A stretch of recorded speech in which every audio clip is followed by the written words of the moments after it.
Bismillahirrahmanirrahim. Assalamualaikum warahmatullahi wabarakatuh. Waalaikumsalam warahmatullahi wabarakatuh. Aywa, kaifa haluka ya Ustaz Nafi? Alhamdulillah. Innani bil khair Ustaz. Antum kaifa? Alhamdulillah. Alhamdulillah khair, alhamdulillah. طيب سأبدأ أولا بمقدمة يا أستاذ نفي. نعم. في هذا البودكاست.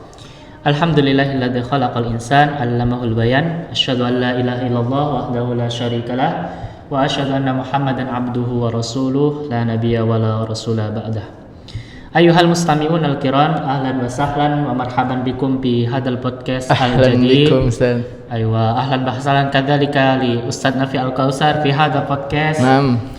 نسأل الله أن يكون هذا اللقاء المباركا ومفيدا ونتمنى أن نقدم لكم محتوى ممتعا ونافعا في هذا اليوم. آمين يا الله.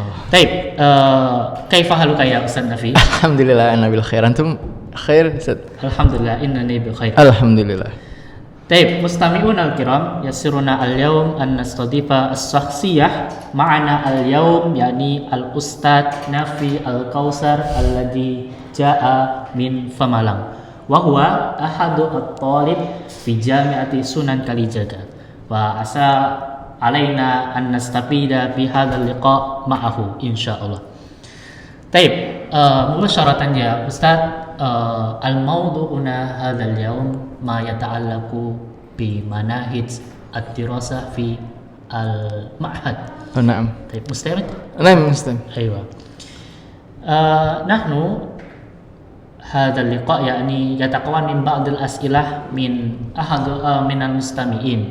Jadi kita hari ini akan menanyakan beberapa hal berkaitan dengan pembelajaran di pondok, metode di pondok. Insyaallah antum menguasainya lebih. Insyaallah. Ana al-fakiruna.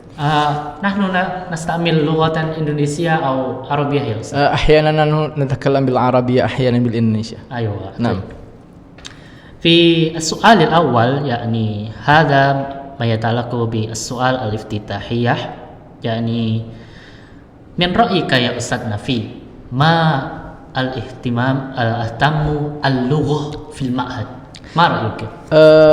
يمكن في مدى المهم من اللغة العربية أولا كما عرفنا أن اللغة العربية هي اللغة الرئيسية للأمة الإسلام. لماذا؟ لأن لغة القرآن هي لغة القرآن. كيف نحن سنفهم القرآن لا نتعلم عن العربية؟ وأيضا اللغة العربية هي لغة الحديث لأن اللغة هو أجمل من حيث سياق من حيث اللهجة. اللغة العربية هي أجود اللغة في العالم. ثم apa sih pentingnya belajar bahasa Arab di pesantren ya khususnya? Bahasa Arab ini adalah salah satu memiliki tanggung jawab yang wajib diajarkan di bahasa Arab. Karena apa? Tidak ada di pesantren khususnya di Indonesia yang melestarikan bahasa Arab itu cuma pesantren yang diajarkan dan wajib diajarkan kepada santri-santri di pesantren. Mungkin itu Mas. Baik. Dari pentingnya bahasa Arab di lingkungan pesantren tentu mereka akan memiliki metode-metode tersendiri. Yeah. Dari pendapat Mas Nafi sendiri atau dari pengalaman hidupnya selama beberapa tahun selamanya pesantren yang saya dengar-dengar dari kawan-kawan ini kan Mas Nafi juga pernah menyantren di Gontor khususnya ini, Masya Allah. Dari pendapat Mas Nafi sendiri, bagaimana sih sebenarnya metode pembelajaran di pesantren itu, khususnya berkaitan dengan pembelajaran bahasa Arab? Ini Al-Fakir menjawab. Sebenarnya saya ini nggak cuma belajar yang emang saya mempunyai background belajar di pondok modern ya. Kalau tetapi di sisi lain juga saya pernah menimba ilmu di pondok pesantren tradisional sehingga saya mempunyai dua referensi. Nah. yakni al-awal yakni bi tariqatu al-ashri. Di pondok modern ini emang lebih ditekankan dari segi muhadasah, al-khibar, percakapan. Santri yakni kullal yaumin nahnu hum yata'allamuna yatahaddatsu imma min fi ayyi makan fil fasal fil madbah fil maskan labudda an natakallam bil lughah al-arabiyyah wal haram hum yata'allam bil lughah Indonesia. Hum yatakalam haram walahul jaza law masalan yasma ilal mas'ul lil lughah wala summa min ma'had tradisional masalan fi zaman hindama kuntu fi marhalah asadis fi marhalati baccalaureus S1 wa ana safartu ila ma'had Lirboyo. Hada Mahad Kabir li Mahad tradisional hunaka mada manhaj at-ta'lim al-isnan yakni Sorogan wa Bandungan. Sorogan itu santri itu membaca dan menganalisis teks di depan ustadz dan atau kiai sambil mendapatkan koreksi. Sedangkan Bandungan itu adalah kiai membacakan kitab menjelaskan arti dan santri mencatat, memahami bersama. Kan kalau di pondok pesantren biasanya ada kiai, kemudian santri itu mengumpulkan, Mas. Nah, kemudian kiai tersebut itu melafadzkan misalkan faslun utawi iki fasal. Kemudian dia itu santri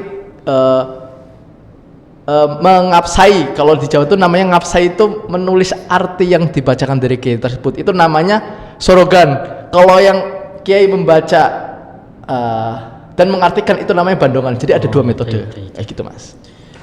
Tentu dari metode-metode tersebut punya plus minusnya ya, Mas ya. Tentu, of course. Dari baik itu dari yang modern maupun yang tradisional. Tentu sampean juga pasti memahami bagaimana tantangan maupun solusi dari pembelajaran tersebut, Mas. Gimana menurut sampean? Sebenarnya sih untuk tantangan tersendiri ya, mungkin dari segi kemampuan sebenarnya walaupun di pondok tradisional itu enggak emang kurang dalam berlatih, akan tetapi sekarang itu udah mulai muncul kayak misalkan ada asrama wajib berbahasa, jadi ada khusus yang buat wadah buat belajar bahasa Arab. Mungkin tantangannya itu ya. Kemudian solusi yang diajarkan ya harus lebih kepada santri itu memberanikan diri untuk berbicara bahasa Arab walaupun itu salah. Lebih baik salah tapi mencoba daripada tidak pernah mencoba. Itu adalah dzanbun kabir kalau di dalam metode pembelajaran bahasa Arab. Kemudian mungkin adanya pelatihan ya daripada asatid sendiri, karena asatid itulah yang mengajarkan kepada santri-santrinya. Adanya kayak pembelajaran bagaimana sih cara membuat bi'ah lughawiyah atau membuat lingkungan berbahasa itu gimana. Mungkin adanya yang lebih ini adanya peraturan, terus kapan kita harus berbicara bahasa Arab, itu harus ada pembekalan itu, Mas, mungkin itu. Itu bagian dari tantangan dan solusi dari Mas Hafid. Tentu di setiap lembaga pesantren itu pastikan mereka memiliki kegiatan-kegiatan pendukung dalam pembelajaran bahasa Arab khususnya. Kalau dari Mas Nafi sendiri, apa pandangan tentang hal tersebut? Seperti yang dulu saya santri ya, Mas. Ketika saya di Ma'had itu ada namanya al-muhadharah. Muhadharah itu adalah khitabah. Khitabah itu adalah salah satu cara meningkatkan santri itu berbahasa. Di khitabah tersendiri tidak cuma berbahasa Arab, tapi ada tiga bahasa yang diajarkan: bahasa Indonesia, bahasa Arab, dan bahasa Inggris. Itu ada. Bukan cuma bahasa Arab. Iya, itu diwajibkan. Kemudian di sisi lain ada namanya munadharah atau debat. Belajar debat. Nah, di situ kita tuh santri itu dituntut untuk belajar debat pakai bahasa Arab, kalau nggak bahasa Inggris. Tapi khususnya di bahasa Arab sendiri. Kemudian di sisi lain ada namanya lomba cerita, apa tamsil. Kalau di pentas bahasa seni Inggris kayak gitu. Kalau di bahasa Inggris itu tuh ada hari-harinya. Dulu tuh kalau di pesantren itu, Mas, dalam 1 bulan itu ada 3 minggu berbahasa Arab, 1 minggu berbahasa Inggris gitu. Jadi ada hari-harinya gitu. Kalau dibagi tersendiri, sehingga santri itu dapat melatih ketika hari ini ada minggu bahasa Arab berarti bahasa Arab, kalau ini minggu bahasa Inggris berarti bahasa Inggris, kayak gitu, Mas. Berarti sudah dibagi sesuai dengan kurikulum yang ditawarkan dari semua itu semua. Pastikan dari khususnya jenengan alumni Mustakhorijun minal Ma'had, yakni Tabuan indaka ar-roja wa taman. Tentu sampean pasti sekarang selaku salah satu juga mahasiswa di Universitas Islam Sunan Kalijaga pasti punya harapan kan dan masa depan khususnya untuk pembelajaran bahasa Arab. Ini apa harapan sampean, Mas?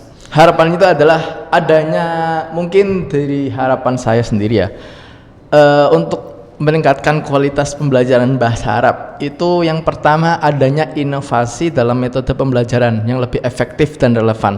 Banyak yang ditawarkan, tidak cuma metode thoriqah al-mubashir atau metode direct method, akan tetapi banyak sekali yang ditawarkan. Kemudian dalam pembelajaran pun menggunakan strategi itu lebih menarik agar santri-santri, kan biasanya santri itu tidur ya Mas. Nah, bagaimana sih membuat santri itu? Maka menggunakan strategi pembelajaran itu tersendiri, belajar dengan senang, asyik, dan sehingga dari pembelajaran tersebut si santri itu dapat memahami atau menyerap ilmu langsung itu secara cepat. Kemudian yang kedua, apalagi di era sekarang yang 4.0 ya, 4 ya. Jadi harus dalam pembelajaran itu menggunakan digital atau contoh misalkan menggunakan proyektor, media pembelajaran dari muhadasah, kita bisa mendengar dari istima, terus kalam dan lain sebagainya. Mungkin itu Mas. Dan yang paling penting bagi saya itu apa? Menjaga tradisi pesantren sekaligus beradaptasi dengan perkembangan zaman. Dengan apa? Contoh, mempertahankan nilai-nilai tradisional seperti adab dan metode lainnya. Kemudian mengintegrasikan teknologi dan pendekatan global untuk mendukung pembelajaran bahasa tersendiri. Mungkin itu Mas. Itu benar-benar masukan dan harapan. Ya, harapan saya sekali untuk. Sebelum podcast ini ditutup Mas, ada nggak pesan buat para pendengar, harapannya untuk khususnya untuk bahasa Arab? Untungnya ya, saran nih untuk kalian yang ingin belajar bahasa Arab, apalagi yang bukan, mohon maaf, yang nggak pernah mondok, itu bisa. Contohnya mudah, kalian tinggal datang aja ke lembaga. Banyak sih, kayak misalkan kalau di Gontor sendiri ada namanya Pusdiklat, atau dia itu pelatihan bahasa Arab. Itu bisa buat orang-orang yang itu. Paling 1 minggu tuh Mas bisa. 1 minggu mengikuti itu langsung bisa. Ada kalau dia namanya pusat latihan di Unida Gontor ada. Ini promosi. Oh enggak. Dikit-dikit. Mas Safi, kita sudah sampai akhir pada sesi, dan semoga pada podcast kali ini bisa memberikan banyak manfaat untuk saya khususnya maupun para pendengar. Kama nashkuru al-mustami'un, syukran kasiran ala Ustadz Nafi Al-Kausar ala waktuhu, asallallahu ayyaj'ala hadzal liqa'an mubarakan.